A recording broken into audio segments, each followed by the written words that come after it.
السلام علیکم ورحمۃ اللہ وبرکاتہ۔ پیارے نبی صلی اللہ علیہ وآلہ وسلم کی پیاری سنتیں، اس پہ ہمارے لیکچرز چل رہے ہیں۔ آج ہم کھانا کھانے کی سنتیں پڑھیں گے۔ نمبر 1، کھانا کھانے سے پہلے بسم اللہ پڑھنا۔ اگر شروع میں بسم اللہ کی پڑھنا بھول جائے تو یاد آنے پر بسم اللہ ہی فی اولی و آخری ہی پڑھ لے، یہ ترمذی کی حدیث ہے۔ نمبر 2، دائیں ہاتھ سے کھانا کھانا۔ نمبر 3، اپنے سامنے سے کھانا کھانا۔ آپ صلی اللہ علیہ وآلہ وسلم نے ایک بچے کو کہا، اے بچے بسم اللہ پڑھو اور اپنے دائیں ہاتھ سے کھاؤ اور اپنے سامنے سے کھاؤ، یہ بخاری کی حدیث ہے۔ لقمہ گر جائے تو اسے صاف کر کے کھا لینا۔ آپ صلی اللہ علیہ وآلہ وسلم نے فرمایا، جب تم میں سے کسی شخص سے لقمہ گر جائے تو اسے صاف کر کے کھا لے، یہ مسلم کی حدیث ہے۔ 3 انگلیوں کے ساتھ کھانا۔ حدیث ہے، آپ صلی اللہ علیہ وآلہ وسلم 3 انگلیوں کے ساتھ کھایا کرتے تھے، یہ مسلم کی حدیث ہے۔ اکثر بیشتر آپ صلی اللہ علیہ وآلہ وسلم کا یہی طریقہ تھا، سو یہی افضل ہے، البتہ اگر مجبوری ہو تو کوئی دوسرا طریقہ اختیار کیا جا سکتا ہے۔ کھانے کے دوران بیٹھنے کی کیفیت، اپنے گھٹنوں اور پیروں کے بل بیٹھنا یا دائیں پاؤں کو کھڑا کر کے بائیں پاؤں پر بیٹھنا۔ حافظ ابن حجر رحمہ اللہ نے اسے مستحب قرار دیا ہے۔ کھانا کھانے کے بعد کی سنتیں، پلیٹ اور انگلیوں کو چاٹنا۔ آپ صلی اللہ علیہ وآلہ وسلم نے پلیٹ اور انگلیوں کو چاٹنے کا حکم دیتے ہوئے فرمایا، تمہیں نہیں معلوم کہ برکت کس میں ہے، یہ مسلم کی حدیث ہے۔ کھانے کے بعد اللہ تعالیٰ کا شکر ادا کرنا۔ آپ صلی اللہ علیہ وآلہ وسلم نے فرمایا، بے شک اللہ بندے سے اس وقت راضی ہو جاتا ہے جب وہ کوئی چیز کھاتا ہے اور اس کا شکر ادا کرتا ہے۔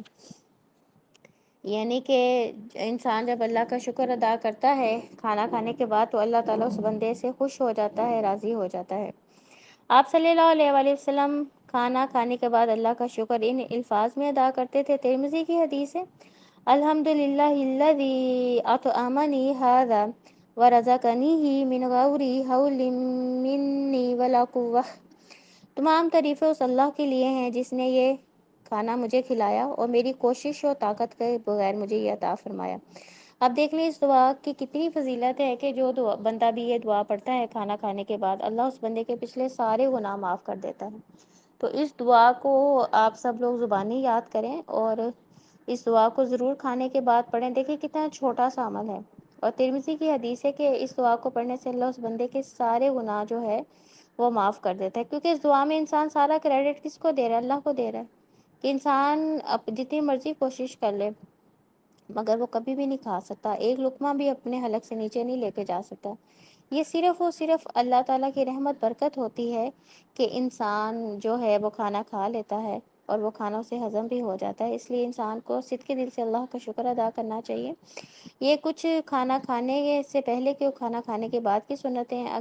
اگر ہم دن میں 3 دفعہ کھانا کھاتے ہیں تو یہ 27 سنتوں پہ ہم عمل کر سکتے ہیں۔ اگر اس سے زیادہ درمیان میں کوئی اور چیز کھاتے ہیں، جیسے کوئی پھل کھا لیا، کوئی ہلکی پھلکی چیز کھا لی، تو اس میں بھی ان تمام سنتوں کا اگر ہم خیال رکھیں گے تو دن میں بہت زیادہ سنتوں کا ثواب حاصل کر سکتے ہیں۔ اللہ تعالیٰ ہمیں ہر کام سنت طریقے سے کرنے کی توفیق عطا فرمائے، آمین۔ سبحانک اللہم و بحمدک، اشہد ان لا الہ الا انت، استغفرک و اتوب الیک۔ ربنا تقبل منا انک انت السمیع العلیم وتب علینا انک انت التواب الرحیم۔ سبحان ربک رب العزت عما یصفون وسلام علی المرسلین والحمد للہ رب العالمین۔ السلام علیکم ورحمۃ اللہ وبرکاتہ۔